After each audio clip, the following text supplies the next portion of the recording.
यह बस एक साधारण दोपहर लग रही थी, लेकिन किसी ने भी नहीं सोचा था कि कुछ ही पलों में पूरा माहौल बदल जाएगा।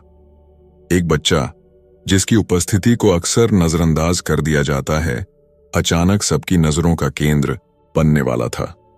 लोग हंस रहे थे, बातों में मशगूल थे, लेकिन तब कुछ ऐसा हुआ कि सारा रेस्तरां सन्नाटे में डूब गया। हर कोई अपनी सांसें थामे खड़ा रह गया। और फिर उस बच्चे ने जो किया, उसने सबकी जिंदगी हमेशा के लिए बदल दी। आप सोच भी नहीं सकते कि आगे क्या होने वाला है।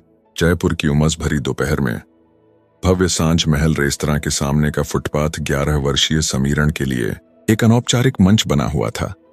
नंगे पांव, फटे कपड़े और आंखों में पुरानी उदासी लिए यह लड़का अपने जीवन के किसी अनकहे दर्द को छिपाए खड़ा था।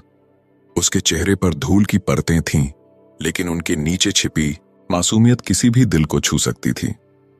रेस्तरां के अंदर मैनेजर ध्रुविल अपने महंगे सूट में चमचमाते हीरे की अंगूठी के साथ वेटरों को डांट रहा था। उसकी आंखों में एक अजीब चमक थी जब उसने खिड़की से समीरण को देखा। कुछ दिनों से वह इस लड़के को देख रहा था जो रेस्तरां से निकलने वाले अमीर ग्राहकों से बचे हुए खाने के टुकड़े मांगता था। आज दिवाली के एक दिन पहले रेस्तरां में विशेष उत्सव था और ध्रुविल के दिमाग में एक विचित्र और क्रूर विचार आया। उस भिखारी को अंदर लाओ, उसने अपने सहायक से कहा, जिसने तुरंत समीरण को पकड़कर अंदर खींच लिया। लड़के की आंखों में डर था, लेकिन वह चुपचाप आया, शायद इस उम्मीद में कि उसे कुछ खाने को मिलेगा। रेस्तरां के अंदर चमचमाते झूमर, संगमरमर के फर्श और दीवारों पर सोने के काम ने उसे मंत्रमुग्ध कर दिया। लेकिन सबसे ज्यादा उसकी नजरें सभागार के बीच में रखे सफेद संगमरमर के विशाल पियानो पर टिक गईं।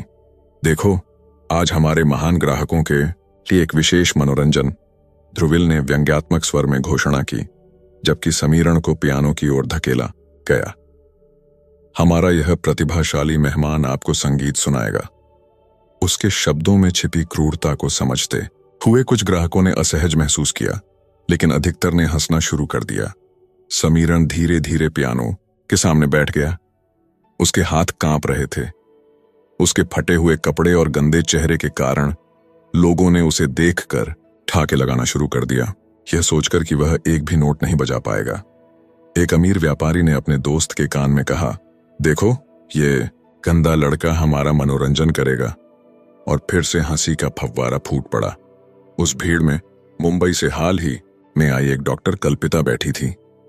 30 के दशक में वह अपने पेशेवर सम्मेलन के बाद जयपुर में कुछ दिन बिताने आई थी। उसने समीरण को देखा और कुछ अजीब सा महसूस किया, जैसे कोई पुरानी याद उसके दिमाग में कौंध गई हो। कल्पिता ने अपनी वाइन का गिलास उठाया, लेकिन उसका हाथ थोड़ा कांप गया, जैसे किसी अनदेखे भय ने उसे छू लिया हो। समीरण ने अपनी आंखें बंद की, एक गहरी सांस ली, और फिर अचानक उसकी उंगलियां पियानो की चाबियों पर चलने लगीं। पहले नोट्स के साथ ही पूरा हॉल स्तब्ध रह गया। मधुर जटिल धुन जो उसके हाथों से निकल रही थी, वह किसी प्रशिक्षित संगीतकार की तरह थी।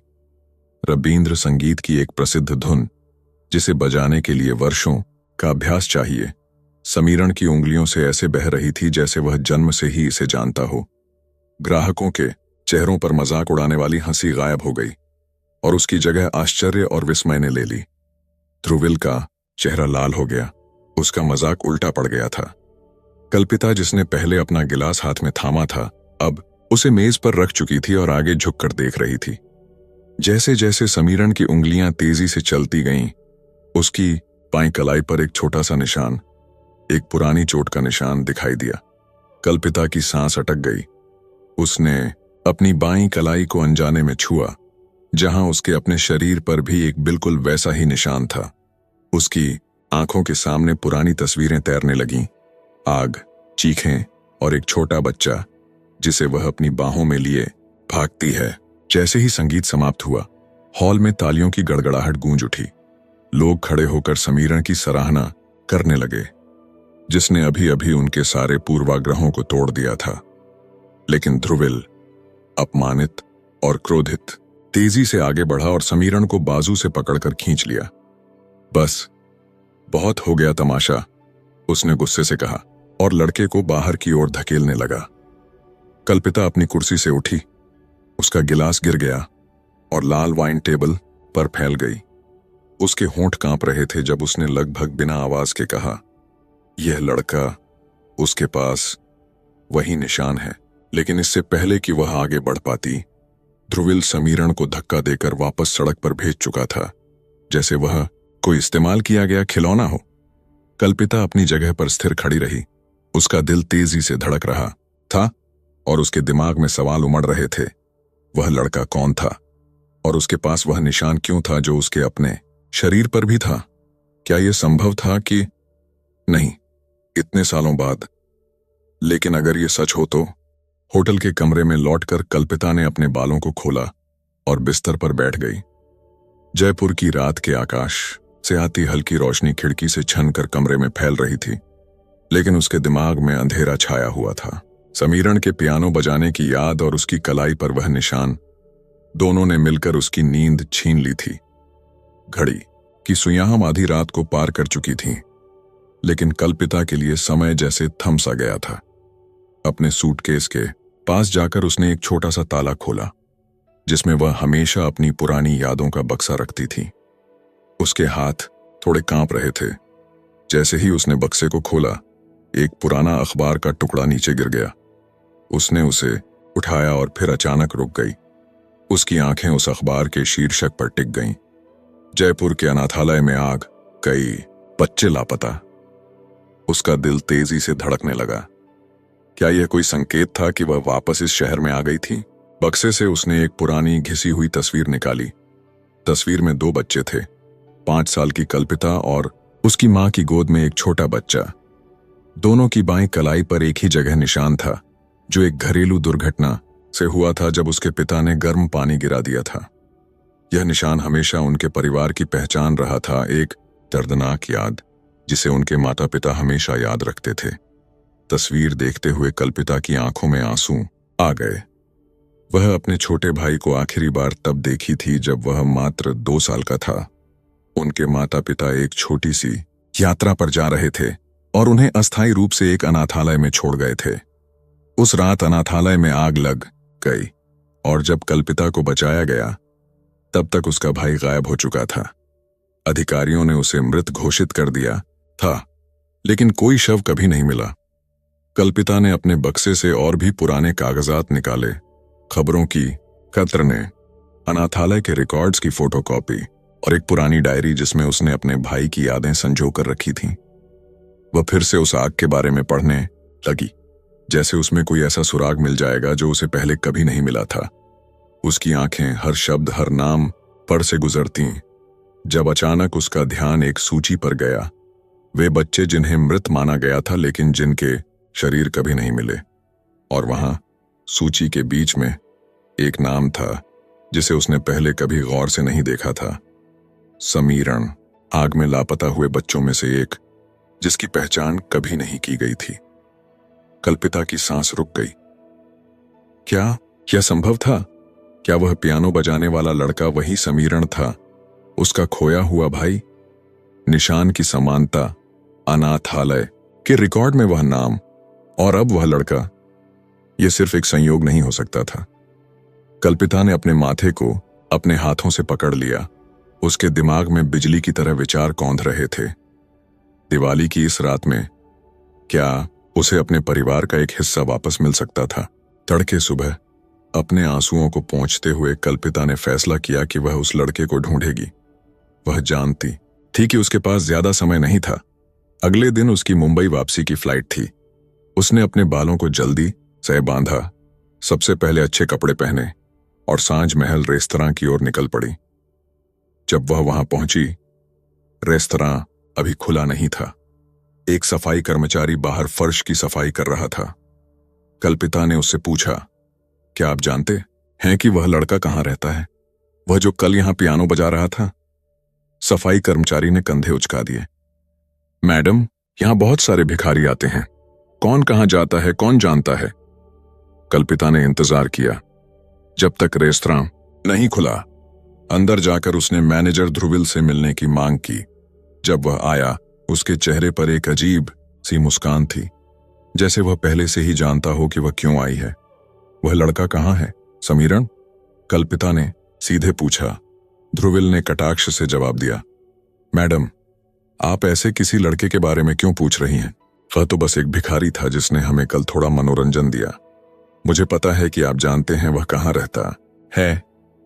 कल्पिता ने आग्रह किया। कृपया मुझे बताइए। ध्रुविल ने अपना सिर हिलाया। उसकी आंखों में एक अजीब सी चमक थी। मैडम, वह गायब हो गया है। कल रात के बाद से कोई उसे नहीं देखा। कल्पिता का दिल डूब गया। लेकिन उसे कहीं तो रहना होगा, कोई तो होगा जो उसे जानता हो। ध्रुविल ने लापरवाही से कहा, वह सिर्फ इस शहर के कई भूतों में से एक है मैडम, आप उसे भूल जाइए। लेकिन कल्पिता नहीं मान सकती थी। उसका दिल सिकुड़ गया। कैसे उसे वह लड़का मिलेगा जो उसके लिए अजनबी होने के बावजूद उसके अतीत और शायद उसके भविष्य से भी जुड़ा हुआ था। समय तेजी से गुजर रहा था। क्या वह अपने भाई को फिर से खो देगी, इस बार हमेशा के लिए? अगले 3 दिनों तक कल्पिता ने अपनी मुंबई की फ्लाइट रद्द करके जयपुर के गुलाबी शहर की गलियों में खुद को खो दिया। वह हर रोज सुबह से शाम तक चलती रहती। हर एक दुकानदार, भिखारी और सड़क के बच्चे से बात करती, उन्हें समीरण की घिसी पिटी तस्वीर दिखाती जो उसने अपने फोन में सहेज रखी थी। गुलाबी रंग की इमारतों के बीच उसकी आवाज गूंजती, क्या आपने इस लड़के को देखा है? वह पियानो बजाता है। दूसरे दिन की दोपहर में जब वह हवा महल के पास एक छोटी सी चाय की दुकान पर रुकी, उसने एक बूढ़े चाय वाले से पूछा। बूढ़े आदमी ने तस्वीर को ध्यान से देखा, फिर अचानक उसकी आंखें संकुचित हो गईं और उसने चाय का गिलास अपने हाथ से गिरा दिया। आप क्यों पूछ रही हैं? उसने तेजी से पूछा। उसकी आवाज में अजीब सी चिंता थी। कल्पिता ने महसूस किया कि कुछ गड़बड़ है। जब उसने जोर दिया, बूढ़ा आदमी सिर्फ इतना कहकर चला गया, कुछ लोग बेहतर होते हैं भूले हुए। यह पहला संकेत था कि शायद कोई उसके सवालों को पसंद नहीं कर रहा था। अधिकांश लोग सिर हिलाते, कुछ कहते कि उन्होंने पियानो बजाने वाले लड़के को हनुमान जी मंदिर के पास देखा है। प्रत्येक जवाब उसे इस भूल भुलैया की संकरी गलियों और अराजक आवाजों में और गहरा धकेलता, जबकि शहर समीरण को उससे छिपाने के लिए षड्यंत्र करता प्रतीत होता था। डॉक्टर मैडम, आप उस लड़के को क्यों ढूंढ रही हैं? फेक फल बेचने वाली औरत ने पूछा, जिसने कल्पिता को पिछले 2 दिनों से एक ही स्थान पर घूमते देखा था। कल्पिता ने एक सेब खरीदते हुए जवाब दिया, मुझे लगता है वह मेरा भाई हो सकता है। यह पहली बार था जब उसने किसी को अपनी आशंका बताई थी। फलवाली ने अपनी आंखें फैलाईं और फिर धीमे से बोली, मंदिर के पास जाओ, लेकिन अकेले मत जाओ। कुछ लोग उस बच्चे को लेकर संरक्षात्मक हैं। अंधेरा होने से पहले कल्पिता हनुमान जी मंदिर पहुंची। शाम की आरती के लिए भक्तों की भीड़ इकट्ठा हो रही थी। सैकड़ों दीपक मंदिर को रोशन कर रहे थे। भजनों की मधुर ध्वनि हवा में गूंज रही थी। उसने मंदिर के आसपास के क्षेत्र में घूमकर देखा, हर चेहरे को गौर से निहारा, हर कोने में झांका। रात गहराने लगी, भीड़ कम होने लगी। कल्पिता थक गई थी, लेकिन वह हार मानने को तैयार नहीं थी। वह मंदिर की सीढ़ियों पर बैठ गई, आखिरी भक्तों के जाने का इंतजार करते हुए। अचानक एक छोटी लड़की ने उसके कंधे को छुआ। आप उसे ढूंढ रही हैं ना, पियानो वाले भैया को? छोटी लड़की ने पूछा। उसकी आंखों में कौतूहल और थोड़ा डर था। कल्पिता ने तुरंत उसका हाथ पकड़ लिया। हाँ, क्या तुम जानती हो वह कहाँ है? लड़की ने इधर उधर देखा, जैसे यह सुनिश्चित कर रही हो कि कोई सुन न रहा हो। फिर उसने धीरे से कहा, वह रेलवे स्टेशन के पास वाले खंडहर में रहता है। कभी कभी वह वहां पियानो बजाता है और रोता है। कल्पिता का दिल धड़कने लगा। उसने लड़की को धन्यवाद दिया और अपने होटल के ड्राइवर को फोन करके रेलवे स्टेशन जाने के लिए कहा। शहर के दूसरे छोर पर स्थित जयपुर रेलवे स्टेशन के पास पहुंचकर वह उस इलाके में घूमने लगी जहां पुरानी जर्जर इमारतें थीं। अंधेरे में उसने एक आकृति देखी। दूर एक लकड़ी के बक्से पर बैठा एक पतला सा लड़का अपनी उंगलियों को किसी काल्पनिक पियानो पर चला रहा था। उसके बगल में एक टूटा हुआ पियानो पड़ा था, जिसे शायद किसी ने सड़क पर फेंक दिया था। उसकी आकृति चांदनी में नहा रही थी और उसके चेहरे पर एक अजीब शांति थी, जैसे वह अपने संगीत में खो गया हो। कल्पिता का हृदय अपनी धड़कन भूल गया। वह समीरण था, वही चेहरा, वही निशान, वही आंखें जो उसकी तस्वीर में थीं, वही आंखें जो उसकी मां की तरह थीं। वह धीरे धीरे उसकी ओर बढ़ने लगी, अपने कदमों को हल्का रखते हुए, जैसे कि एक सपने में चल रही हो और डर हो कि कहीं वह जाग न जाए। समीरण, उसने धीरे से पुकारा। उसकी आवाज भावनाओं से भारी थी। लड़के ने अपनी उंगलियां रोकीं और ध्यान से सुना। वह अभी भी मुड़ा नहीं था, लेकिन उसके कंधे तन गए थे। फिर जैसे ही कल्पिता और करीब आई, समीरण ने उसकी उपस्थिति महसूस की। वह अचानक मुड़ा। उसकी आंखों में डर था। उनकी नजरें मिलीं, केवल एक पल के लो, और कल्पिता को लगा जैसे समय थम गया हो। वह उसके इतने करीब थी, केवल कुछ कदम दूर। लेकिन इससे पहले कि वह कुछ कह पाती, समीरण अचानक उठ खड़ा हुआ और भाग निकला। गलियों के जाल में गायब हो गया। समीरण, रुको, कल्पिता चिल्लाई, उसके पीछे दौड़ते हुए। लेकिन वह जानती थी कि यह व्यर्थ है। लड़का इन गलियों को उससे बेहतर जानता था। वह रुक गई, हांफती हुई, आंखों में आंसू लिए। वह इतने करीब थी, इतने करीब। वह वहीं खड़ी रही, पसीने से तर, आंसुओं से भीगी, जबकि शहर की रात उसके चारों ओर अपने रहस्य को समेटे हुए थी। समीरण, उसका भाई, जिसे उसने पिछले 20 वर्षों से मृत समझा था, अब जिंदा था और उसकी पहुंच से बस थोड़ा ही दूर था। यह पुनर्मिलन उससे कहीं अधिक कठिन होने वाला था जितना उसने सोचा था। अगली सुबह कल्पिता के पास एक ही विकल्प बचा था। वह सांझ महल रेस्तरां में ध्रुविल का सामना करने के लिए पहुंची। इस बार एक ग्राहक के रूप में नहीं, बल्कि एक दृढ़ निश्चयी डॉक्टर और महिला के रूप में। उसने अपना सबसे औपचारिक सूट पहना था, बालों को सख्ती से बांधा था और आंखों में ऐसा दृढ़ संकल्प था जिसने रेस्तरां के द्वारपाल को भी पीछे हटने पर मजबूर कर दिया। मुझे मैनेजर से बात करनी है अभी, उसने कहा, रिसेप्शन पर खड़ी महिला के सामने अपना मेडिकल आईडी कार्ड दिखाते हुए। महिला ने हिचकिचाते हुए फोन उठाया, लेकिन जैसे ही उसने डायल किया, उसकी नजर अचानक एक फाइल पर पड़ी जो डेस्क पर खुली थी। कल्पिता ने भी उसे देखा। फाइल में विशेष आयोजन लिखा था और साथ ही एक नोट, ध्रुविल सर, अनाथालय से संपर्क करना न भूलें। महिला ने तुरंत फाइल बंद कर दी, लेकिन यह देर हो चुकी थी। कल्पिता के दिमाग में कई सवाल उठने लगे। कुछ ही मिनटों में ध्रुविल एक प्रभावशाली नीले सूट में आया। उसके चेहरे पर एक कृत्रिम मुस्कान थी। डॉक्टर साहिबा, आप फिर से यहां हैं। मैं आपकी क्या सहायता कर सकता हूं? कल्पिता ने उसकी आंखों में देखा। मुझे समीरण के बारे में सब कुछ बताइए, उसकी रहने की जगह, उसके साथियों के बारे में, या जो भी आप जानते हैं। ध्रुविल हंसा। मैंने आपको पहले ही बताया, वह सिर्फ एक भिखारी है। मैं उसके बारे में क्या जानूंगा? मैं जानती हूं कि आप झूठ बोल रहे हैं, कल्पिता ने अपनी आवाज नीची रखते हुए कहा, लेकिन उसमें इस्पात जैसी दृढ़ता थी। मुझे पता है कि आपने उसका सार्वजनिक अपमान किया था। अगर मैं इस बात को स्थानीय अखबारों या सोशल मीडिया पर ले जाऊं तो आपके इस फेमस रेस्तरां का क्या होगा? ध्रुविल का चेहरा लाल हो गया। वह इधर उधर देखने लगा, ये सुनिश्चित करते हुए कि कोई सुन न रहा हो। यहां नहीं, उसने कहा, मेरे ऑफिस में चलिए। ऑफिस में ध्रुविल ने अपनी कुर्सी पर बैठते हुए अपनी टाई ढीली की। आप क्यों इतनी चिंतित हैं उस लड़के के लिए? उसके जैसे हजारों सड़कों पर हैं। मुझे लगता है कि वह मेरा भाई है, कल्पिता ने कहा, अपनी बाईं कलाई पर का निशान दिखाते हुए। हमारे परिवार की निशानी, वह भी वही निशान रखता है। ध्रुविल ने अपनी भौहें सिकोड़ी। कुछ पल के लिए कमरे में एक अजीब सन्नाटा छा गया। फिर जैसे हार मानते हुए उसने एक लंबी सांस ली। वह कई महीने पहले यहां आया था, ध्रुविल ने आखिरकार स्वीकार किया, एक सिगरेट जलाते हुए। जयपुर के बाहरी इलाके में एक पुराने अनाथालय से आया था जो अब बंद हो चुका है। कल्पिता ने तुरंत पूछा। अनाथालय का नाम? शांति निकेतन, ध्रुविल ने कहा, और कल्पिता का दिल धक से रह गया।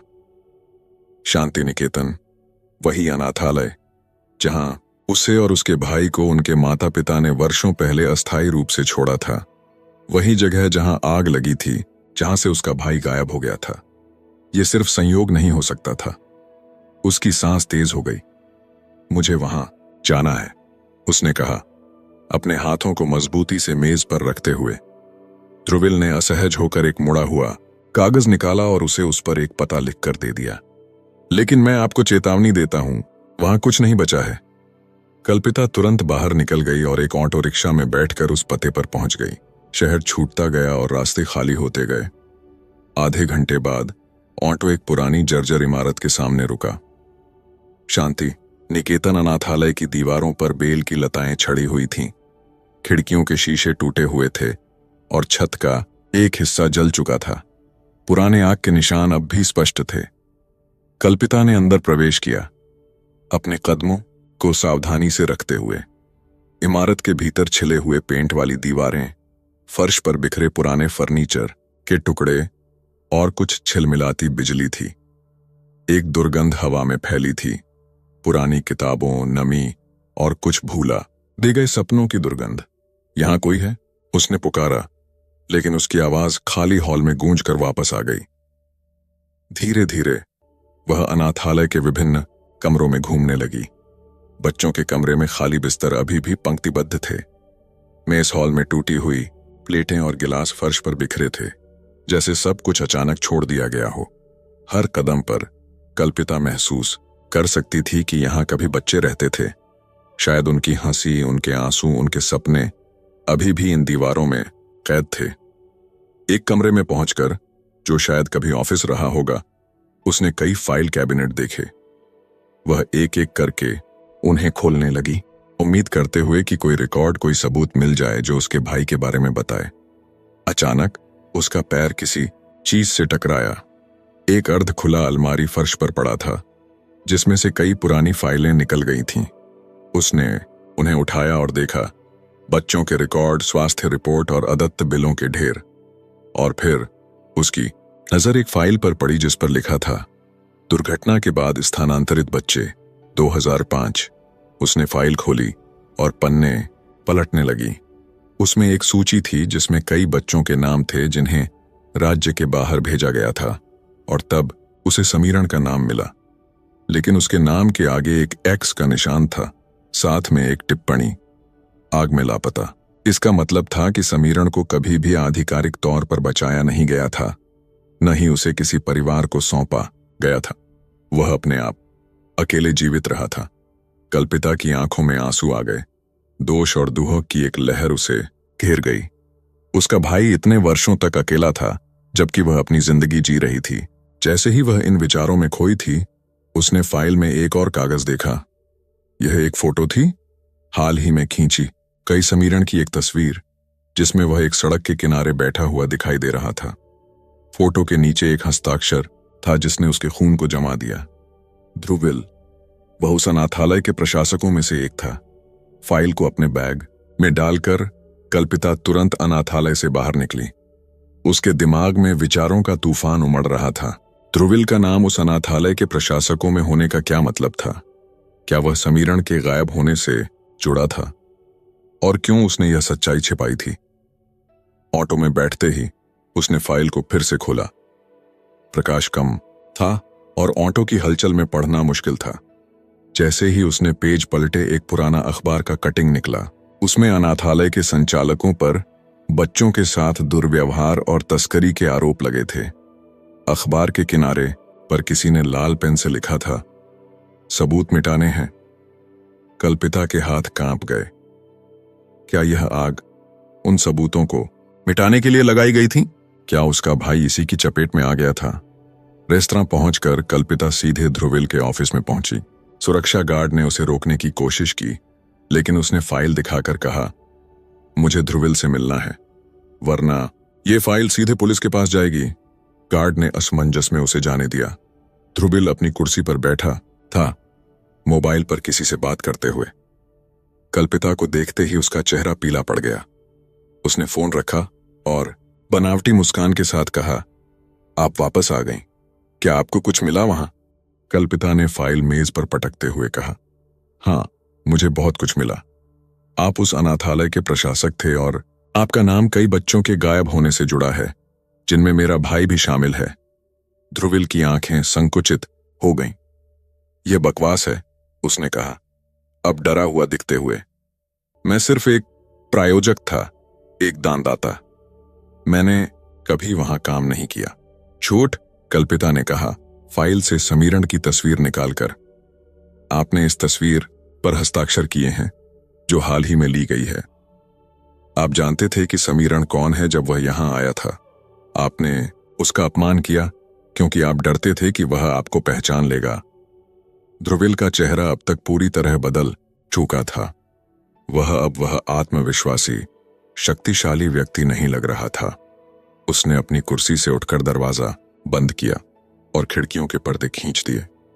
आप नहीं जानती आप किस चीज में हाथ डाल रही हैं, उसने धीमे स्वर में कहा। यह सिर्फ मैं नहीं था, इसमें बड़े लोग शामिल हैं, अमीर शक्तिशाली लोग जो कभी पकड़े नहीं जाएंगे। मुझे परवाह नहीं, कल्पिता ने कहा, अपनी आवाज में स्थिरता लाते हुए। मैं सब कुछ पुलिस को बताऊंगी। मैं उन्हें बताऊंगी कि अनाथालय में क्या हुआ, कैसे बच्चों का तस्करी किया गया और कैसे आग लगाकर सबूत मिटाए गए। एक पल के लिए ध्रुविल की आंखों में भय दिखा, फिर वह एक अजीब शांति से भर गया, जैसे कोई निर्णय ले लिया हो। ठीक है, उसने कहा, हाथ उठाकर। मैं आपको सब कुछ बताऊंगा, लेकिन आपको वादा करना होगा कि इसे अभी पुलिस तक नहीं ले जाएंगी। मुझे थोड़ा समय चाहिए अपने मामले को व्यवस्थित करने के लिए। कल्पिता ने एक पल सोचा। उसे ध्रुविल पर बिल्कुल भरोसा नहीं था, लेकिन वह समीरण के बारे में सब कुछ जानना चाहती थी। कहां वह इतने सालों से था, कैसे वह जीवित रहा, और सबसे महत्वपूर्ण, वह अब कहां था। शुरू करो, उसने कहा, और अगर मुझे लगा कि तुम झूठ बोल रहे हो तो मैं सीधे थाने जाऊंगी। ध्रुविल ने एक लंबी सांस ली। आग के बाद उसने कहा, कई बच्चे गायब हो गए। कुछ को अमीर परिवारों के पास भेज दिया गया, कुछ को बाहरी राज्यों में काम करने भेजा गया। कोई सवाल नहीं पूछता था, पैसा बहुत था। और समीरण, कल्पिता ने पूछा, अपनी आवाज में कंपन महसूस करते हुए। वह भाग गया, ध्रुविल ने कहा। आग के बीच में वह और कुछ बच्चे अनाथालय से भाग गए। हमने उन्हें खोजने की कोशिश की, लेकिन वे गलियों में गायब हो गए। समीरण ने कभी किसी को नहीं बताया कि वह वहां से था। वह हमेशा छिपता रहा, जब तक वह यहां नहीं आया। कल्पिता की आंखें जल रही थीं।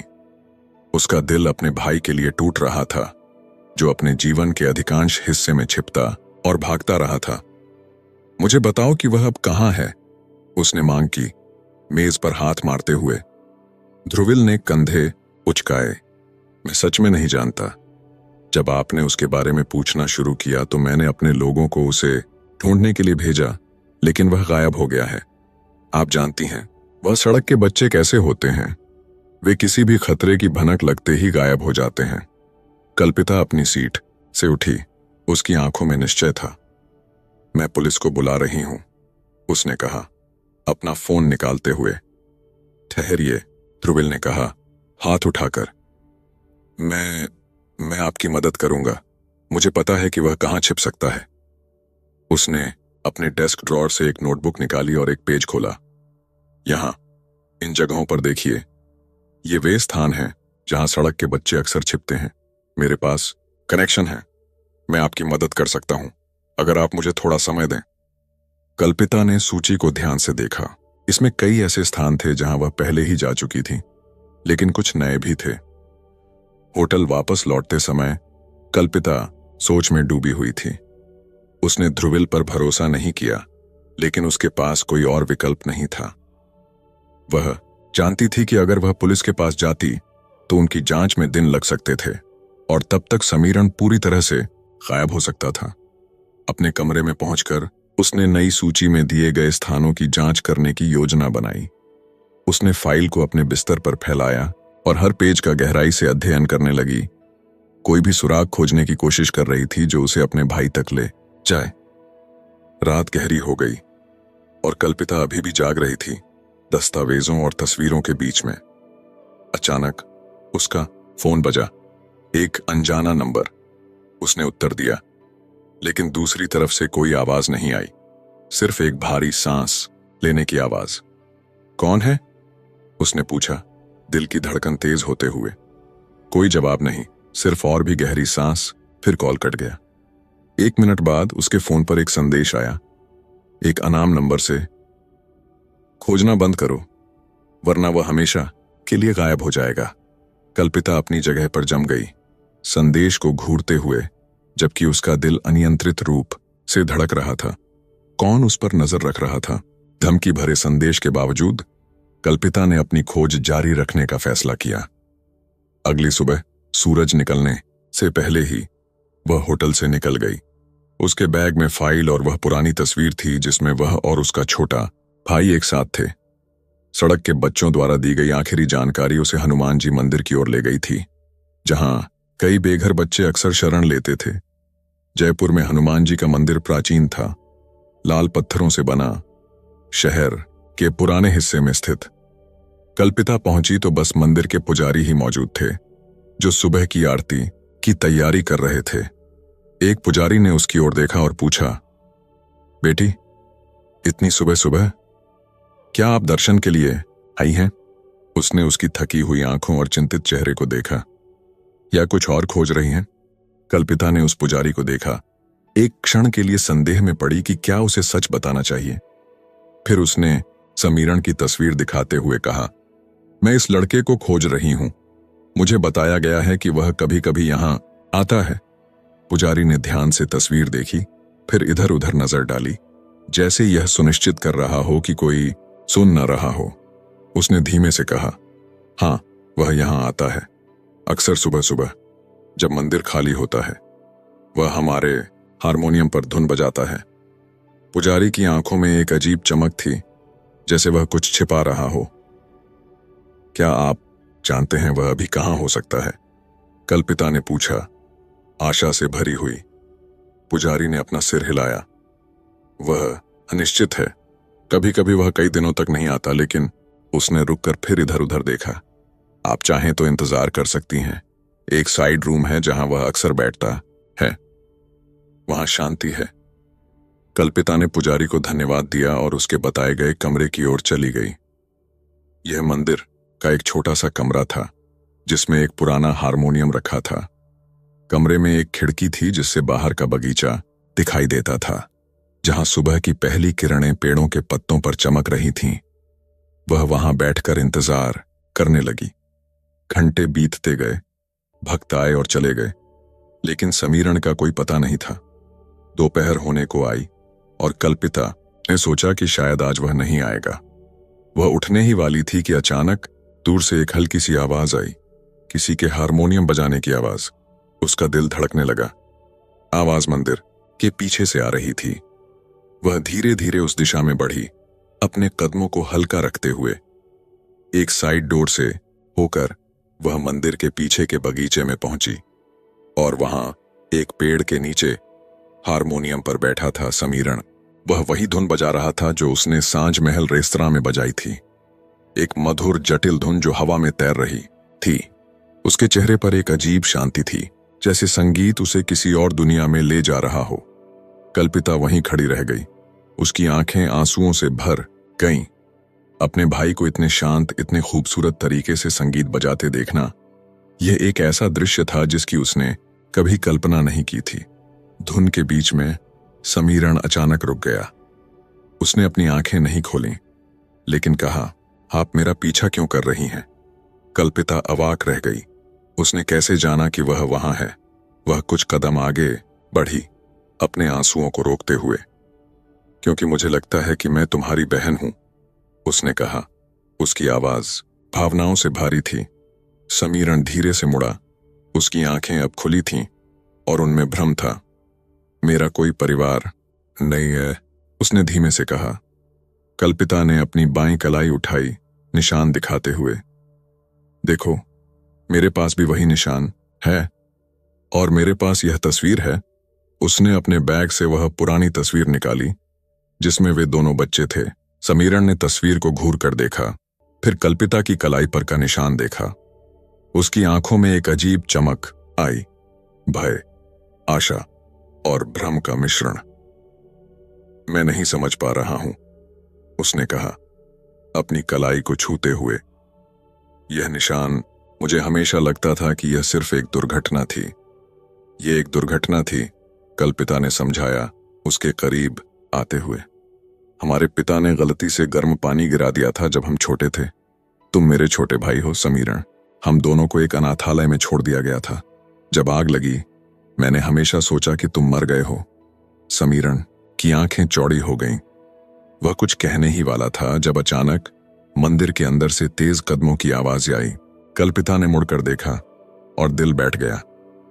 किसी के जूतों की आवाज मंदिर के फर्श पर तेजी से बज रही थी, जैसे कोई दौड़ रहा हो।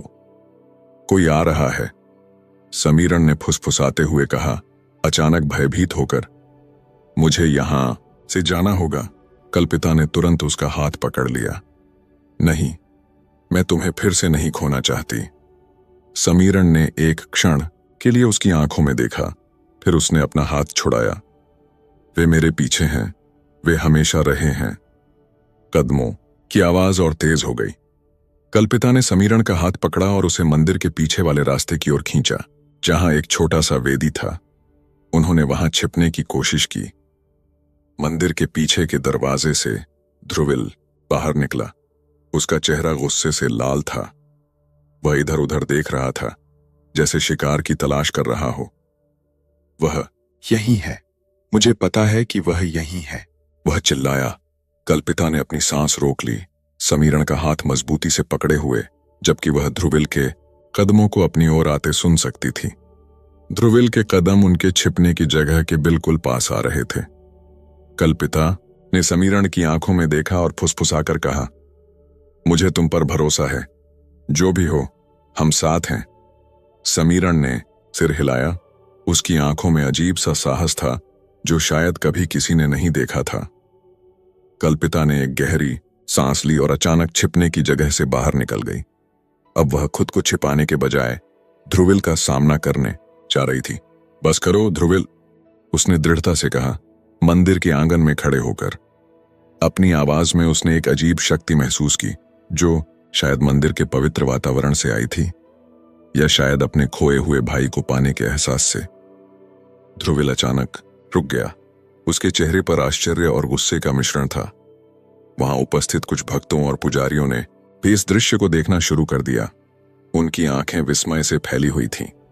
आप नहीं जानती कि आप क्या कर रही हैं, ध्रुविल ने कहा, चारों ओर घूम कर देखते हुए, यह जानने के लिए कि कौन सुन रहा है। मैं बिल्कुल जानती हूं, कल्पिता ने कहा, एक कदम आगे बढ़ते हुए। मैं जानती हूं कि आप और आपके साथी बच्चों के साथ क्या करते थे। मैं जानती हूं कि आपने उन्हें कैसे बेचा, कैसे उनका शोषण किया, और सबसे बढ़कर मैं जानती हूं कि आपने मेरे भाई से उसका बचपन छीन लिया। मंदिर में एकत्रित लोगों में से कुछ ने हैरानी से एक दूसरे को देखा। एक बूढ़े भक्त ने अपना मोबाइल फोन निकाला और कुछ टाइप करना शुरू किया, शायद किसी को संदेश भेज रहा था। ध्रुविल के चेहरे का रंग बदलने लगा। उसने इधर उधर देखा, महसूस करते हुए कि वह जनता के बीच फंस गया है। आप पागल हैं, उसने कहा, अपनी आवाज को नियंत्रित रखने की कोशिश करते हुए। आप किसी भी चीज को साबित नहीं कर सकती। मेरे पास सबूत हैं, कल्पिता ने कहा, अपने बैग से फाइल निकालते हुए। मेरे पास वह फाइल है जिसमें आपके हस्ताक्षर हैं। आपका नाम उन बच्चों की सूची में है जिन्हें विशेष व्यवस्था के लिए चुना गया था। और सबसे महत्वपूर्ण, उसने समीरण की ओर इशारा किया, जो अब धीरे धीरे वेदी के पीछे से निकल रहा था। मेरे पास जीवित गवाह है। समीरण आगे आया। उसकी आंखें ध्रुविल पर टिकी हुई थीं। ध्रुविल के चेहरे पर पहचान और भय का भाव दिखा। तुम, उसने कहा, पीछे हटते हुए। हां, मैं, समीरण ने कहा। उसकी आवाज कमजोर लेकिन स्थिर थी। मैं उस रात को याद करता हूं जब आपने हमें कमरों में बंद कर दिया था और आग लगा दी थी। मैं याद करता हूं कि कैसे मैंने अपने दोस्तों को चीखते हुए सुना था। मैं याद करता हूं कि कैसे मैंने खिड़की से कूदकर अपनी जान बचाई थी। मंदिर में खड़े लोगों के बीच अब फुसफुसाहट शुरू हो गई थी। कई लोग फोन निकाल चुके थे, कुछ पुलिस को कॉल कर रहे थे। ध्रुविल ने अपना संयम खो दिया। तुम क्या प्रमाण दे सकते हो? उसने गुस्से से कहा। कोई भी किसी भी चीज का दावा कर सकता है। प्रमाण मेरी कलाई पर है, समीरण ने कहा, अपनी बाएं कलाई पर का निशान दिखाते हुए। यही निशान मेरी बहन पर भी है। यह हमारे परिवार की पहचान है। ध्रुविल के चेहरे पर अब हार का भाव था। वह जानता था कि बहुत देर हो चुकी है। वह इधर उधर देखने लगा, भागने का रास्ता ढूंढते हुए। इससे कोई फर्क नहीं पड़ता, उसने तेजी से कहा। आग से बचे बच्चों का कोई रिकॉर्ड नहीं है। किसी को नहीं पता कि कौन किसका था। तुम यह साबित नहीं कर सकते कि तुम भाई बहन हो। कल्पिता ने अपनी फाइल में से एक और कागज निकाला। अनाथालय का एक पुराना रिकॉर्ड जिसमें उसका और समीरण का नाम एक ही परिवार के रूप में दर्ज था। शायद हम कर सकते हैं, उसने कहा। तभी मंदिर के प्रवेश द्वार पर 2 पुलिस अधिकारी दिखाई दिए। किसी ने उन्हें बुला लिया था। ध्रुविल की आंखें चौड़ी हो गईं। उसने एक अंतिम बार कल्पिता और समीरण को देखा, फिर भागने की कोशिश की, लेकिन वह बहुत देर कर चुका था। एक पुजारी ने उसे पकड़ लिया और जल्द ही पुलिस अधिकारी उसके पास पहुंच गए। यह आदमी बच्चों के तस्करी के मामले में शामिल है, कल्पिता ने पुलिस को बताया, फाइल सौंपते हुए। इसके पास कई अनाथ बच्चों के गायब होने के सबूत हैं। पुलिस ने ध्रुविल को हिरासत में ले लिया, जबकि उसने अंत तक सब कुछ से इनकार किया। जैसे जैसे उसे ले जाया जा रहा था, उसने कल्पिता और समीरण को एक आखिरी भयानक नजर से देखा, जिसमें गुस्सा और हार दोनों थे। मंदिर में शांति लौट आई। कल्पिता और समीरण एक दूसरे के सामने खड़े थे। दोनों की आंखों में आंसू थे। समीरण ने धीरे से पूछा, क्या यह सच है? क्या हम वास्तव में? हाँ, कल्पिता ने कहा, उसके हाथ को थामते हुए। मुझे पूरा यकीन है। हम एक ही दिन उस अनाथालय में आए थे। मेरे पास वह तस्वीर है जिसमें हम साथ हैं और हमारी कलाइयों पर समान निशान हैं। समीरण ने कल्पिता के हाथ को देखा, अपनी उंगलियों से उसकी कलाई पर के निशान को छूते हुए। फिर उसने अपनी आंखें बंद कर लीं, जैसे अतीत की कोई याद उसके दिमाग में कौंध गई हो। मुझे याद है, एक आवाज जो मुझे कहानियां सुनाती थी, उसने धीरे से कहा। मैं तुम्हें हर रात सोने से पहले कहानियां सुनाया करती थी, कल्पिता ने कहा, अपने आंसुओं को रोकने की कोशिश करते हुए। एक पुलिस अधिकारी उनके पास आया। हमें आप दोनों का बयान दर्ज करना होगा, उसने कहा, और यह साबित करने के लिए कि आप वास्तव में भाई बहन हैं। हमें कुछ प्रक्रियाओं से गुजरना होगा। कल्पिता ने उसकी ओर देखा। जी, हम तैयार हैं। क्या करना होगा? मैं डीएनए टेस्ट के लिए आपके सैंपल लेने होंगे, अधिकारी ने कहा। वह आपके रिश्ते को सत्यापित करेगा, लेकिन इसमें कुछ दिन लग सकते हैं। कल्पिता ने समीरण की ओर देखा।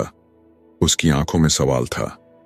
क्या वह इतने समय तक इंतजार कर सकती थी? क्या वह उसके साथ रहेगा या फिर से गायब हो जाएगा? और तब तक लड़के को कहां रखा जाएगा? अधिकारी ने पूछा, समीरण की ओर देखते हुए। हमारे पास पर्याप्त प्रमाण नहीं है कि आप वास्तव में रिश्तेदार हैं। कल्पिता ने समझा कि समीरण को या तो किसी अनाथालय में या फिर पुलिस की हिरासत में रखा जा सकता है, जब तक टेस्ट के नतीजे न आ जाएं। उसका दिल डूब गया। वह उसे फिर से नहीं खोना चाहती थी। समीरण ने कल्पिता की ओर देखा और पहली बार उसने एक सवाल पूछा जो उसके दिल को छू गया। और अगर आप मेरी बहन नहीं हैं, तो क्या आप मुझे फिर भी अकेला छोड़ देंगी? यह सवाल हवा में तैरता रहा, एक तेज धार की तरह जिसने कल्पिता को जवाब देने से पहले ही रोक दिया। कभी नहीं, कल्पिता ने बिना किसी हिचकिचाहट के जवाब दिया, समीरण के प्रश्न का उत्तर देते हुए। चाहे टेस्ट कुछ भी दिखाए, मैं तुम्हें कभी अकेला नहीं छोड़ूंगी। उसके शब्दों में ऐसी ईमानदारी थी कि पुलिस अधिकारी भी क्षण भर के लिए भावुक हो गए। समीरण की आंखों में आंसू आ गए। शायद पहली बार उसने महसूस किया कि कोई है जो वास्तव में उसकी परवाह करता है। पुलिस अधिकारी ने अपना गला साफ किया। तकनीकी रूप से हमें लड़के को हिरासत में लेना होगा, उसने कहा। फिर वह कुछ सोचते हुए रुका और कल्पिता की आंखों में देखा। लेकिन मैं अपने वरिष्ठ अधिकारी से बात करूंगा।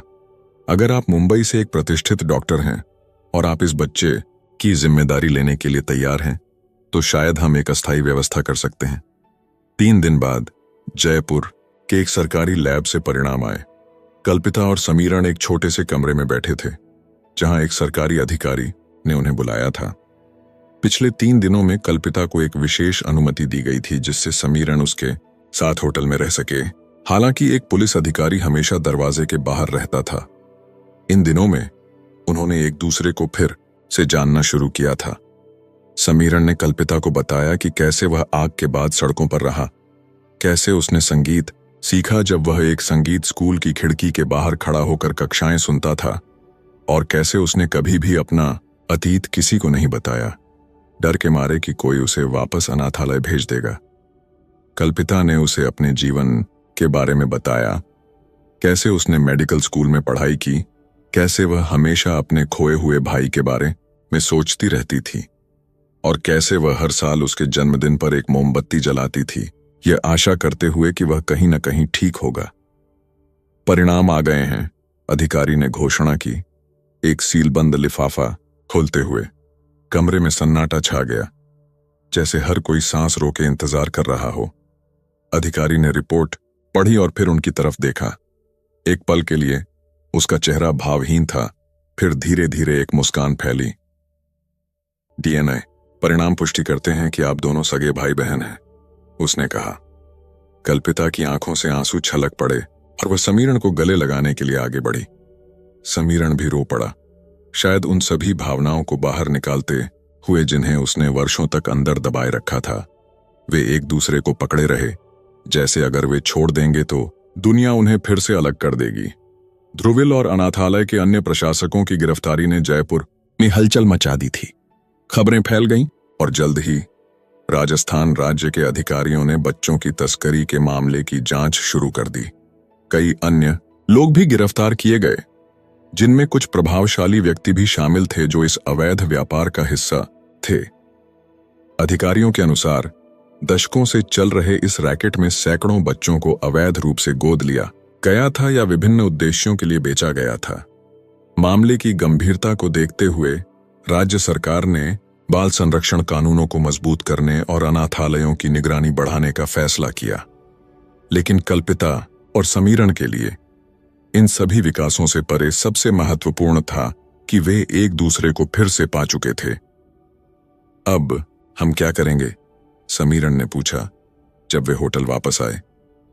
हम मुंबई जाएंगे, कल्पिता ने कहा, उसके बालों को प्यार से सहलाते हुए। वहां मेरा घर है, अब हमारा घर, और मैं तुम्हारे लिए एक अच्छे संगीत स्कूल में दाखिला दिलवाऊंगी। समीरन की आंखें चमक उठीं। क्या मैं वास्तव में संगीत सीख सकता हूं, प्रोफेशनली? बिल्कुल, कल्पिता ने मुस्कुराते हुए कहा। तुम्हारा टैलेंट असाधारण है, तुम्हें सही शिक्षा और अवसर मिलने चाहिए। उस रात वे दोनों ने साथ में खाना खाया, एक साधारण भोजन जो किसी भी रेस्तरां के भोजन से अधिक विशेष था, क्योंकि वे इसे परिवार के रूप में साझा कर रहे थे। समीरन ने कल्पिता से उनके माता पिता के बारे में पूछा और उसने उसे बताया कि कैसे वे एक कार दुर्घटना में चले गए थे, कैसे उसने खुद को अकेली पाया था और कैसे उसने हमेशा अपने खोए हुए भाई की तलाश करने का सपना देखा था। अगले दिन वे मुंबई के लिए उड़ान भरने वाले थे। समीरन, जिसने कभी हवाई जहाज नहीं देखा था, खिड़की से बाहर देखते हुए उत्साहित था। कल्पिता ने उसके हाथ को थामा और मुस्कुराई। उसकी आंखों में प्यार और सुरक्षा का वादा था। मुंबई पहुंचने पर कल्पिता ने समीरन को अपने अपार्टमेंट में ले जाया, एक आरामदायक हवादार स्थान जो अब उनका साझा घर था। उसने एक कमरे को समीरन के लिए तैयार किया था, जिसमें एक नया बिस्तर, कपड़े और सबसे महत्वपूर्ण एक छोटा सा कीबोर्ड रखा था। जैसे जैसे हफ्ते बीते, समीरन धीरे धीरे अपने नए जीवन में ढलने लगा। कल्पिता ने उसे मुंबई के एक प्रतिष्ठित संगीत स्कूल में दाखिला दिलवाया, जहां शिक्षकों ने तुरंत उसकी प्रतिभा को पहचाना। उसके जीवन में पहली बार समीरन को अपनी प्रतिभा को निखारने का अवसर मिला और वह शानदार ढंग से फला फूला। ध्रुविल और उसके साथियों का मामला अदालत में चल रहा था। समाचार पत्रों में यह मामला प्रमुखता से छपा, जिससे पूरे राजस्थान में बाल संरक्षण के मुद्दे पर चर्चा शुरू हुई। कई अन्य बच्चे जो इसी तरह के नेटवर्क के शिकार थे, अब धीरे धीरे सामने आ रहे थे, उनकी कहानियां बता रहे थे। इस मामले के प्रभाव स्वरूप राज्य सरकार ने बाल संरक्षण के लिए नई नीतियां बनाई, अनाथालयों की अधिक कड़ी निगरानी की व्यवस्था की और गोद लेने की प्रक्रियाओं को अधिक पारदर्शी बनाया। कल्पिता और समीरण की कहानी ने हजारों लोगों को प्रेरित किया और कई लोग अब लापता बच्चों को खोजने में मदद कर रहे थे। एक रविवार की सुबह 6 महीने बाद कल्पिता और समीरण जुहू बीच पर टहल रहे थे। समुद्र शांत था और सूरज धीरे धीरे क्षितिज से ऊपर उठ रहा था। समीरण अब एक नया लड़का लग रहा था, स्वस्थ, खुश और आत्मविश्वास से भरा। उसने अपने स्कूल में पहला संगीत समारोह दिया था, जहां उसने खुद का एक संगीत पीस बजाया था, जिसे उसने द रिटर्न नाम दिया था। समुद्र के किनारे चलते हुए समीरण ने अचानक कल्पिता का हाथ पकड़ा। संगीत ने मुझे तुम तक पहुंचाया, उसने धीमे से कहा। कल्पिता मुस्कुराई। उसकी आंखें आंसुओं से भर गईं। और हम कभी अलग नहीं होंगे, उसने जवाब दिया। वे चुपचाप चलते रहे। समुद्र की लहरें उनके पैरों को छूती रहीं। समीरण ने अपनी बहन की ओर देखा, जिसने उसे खोजने के लिए इतना कुछ किया था, और फिर आसमान की ओर देखा, जहां सूरज अब पूरी तरह से चमक रहा था।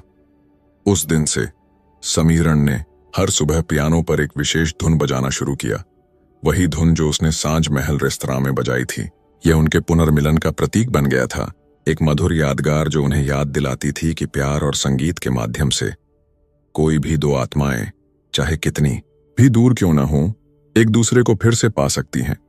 कल्पिता के लिए अपने भाई को वापस पाना जीवन का सबसे बड़ा आशीर्वाद था। वह अक्सर सोचती थी कि क्या होता अगर वह उस दिन सांझ महल रेस्तरां में नहीं गई होती, अगर उसने उस पियानो बजाने वाले लड़के को नहीं देखा होता, अगर उसने उस निशान को नहीं पहचाना होता। कभी कभी जीवन में सबसे बड़े आशीर्वाद सबसे अप्रत्याशित क्षणों में आते हैं। समीरण अब एक पूर्ण जीवन जी रहा था, अपनी प्रतिभा का विकास कर रहा था और अपनी बहन के साथ वो सभी यादें बना रहा था जो उसे बचपन में नहीं मिल पाई थीं। वह अब एक भयभीत अकेला लड़का नहीं था, बल्कि एक आत्मविश्वासी, प्यार किया जाने वाला भाई था, जिसका एक परिवार और एक भविष्य था। जब भी कोई उनकी कहानी सुनता तो वह भावुक हो जाता। यह एक कहानी थी जो दिखाती थी कि कैसे संगीत, प्रेम और दृढ़ संकल्प हमारे जीवन की सबसे बड़ी त्रासदियों को भी एक सुंदर सिम्फनी में बदल सकते हैं। जब भी समीरण अपना संगीत बजाता, वह सिर्फ अपने लिए नहीं बजाता था, वह उन सभी खोए हुए बच्चों के लिए बजाता था जिन्हें अभी भी अपना घर ढूंढना बाकी था, यह आशा करते हुए कि एक दिन वे भी अपने परिवार से फिर से मिल सकेंगे। कल्पिता और समीरण की कहानी, जो अपमान और दर्द से शुरू हुई थी, अंततः प्यार और पुनर्मिलन का एक प्रमाण बन गई। वह मधुर धुन जो एक अपमान के रूप में शुरू हुई थी, अब प्यार और पुनर्मिलन का एक मौन स्वर बन गई थी। क्या होता अगर कल्पिता ने उस दिन अपने दिल की आवाज नहीं सुनी होती? क्या होता अगर उसने उस छोटे से निशान को अनदेखा कर दिया होता? कभी कभी जीवन में सबसे बड़े चमत्कार हमारे सामने होते हैं, बस हमें उन्हें देखने के लिए अपने दिल की आंखें खोलनी होती हैं। कल्पिता और समीरण की कहानी हमें याद दिलाती है कि प्यार किसी भी बाधा को पार कर सकता है, किसी भी दूरी को मिटा सकता है। क्या आप अपने जीवन में ऐसे किसी व्यक्ति को ढूंढने का साहस रखते हैं जिसे आपने खो दिया है? हमारी दुनिया में कई समीरण हैं, छिपे हुए, अनदेखे, अनसुने। कई बार हम अपने आसपास के लोगों की पीड़ा को देखते भी नहीं, उनकी प्रतिभा को पहचानते भी नहीं। आज जब आप इस कहानी को सुनकर अपने घर लौटें, तो एक पल के लिए रुकें और सोचें, क्या आपके आसपास कोई ऐसा है जिसे आपके प्यार, आपकी मदद, आपकी पहचान की जरूरत है? याद रखिए, कभी कभी एक छोटा सा कदम किसी के जीवन की पूरी दिशा बदल सकता है। अगर यह कहानी आपको छू गई है तो कृपया इसे शेयर करें। शायद आपका एक शेयर किसी और के जीवन में प्रेरणा बन जाए। हमारे चैनल को फॉलो करें और लाइक करें ताकि हम ऐसी और भी हृदयस्पर्शी कहानियां आप तक पहुंचा सकें, क्योंकि हर कहानी, हर संघर्ष, हर पुनर्मिलन सिखाता है कि जीवन में कुछ भी असंभव नहीं है, बस विश्वास और प्यार की जरूरत है।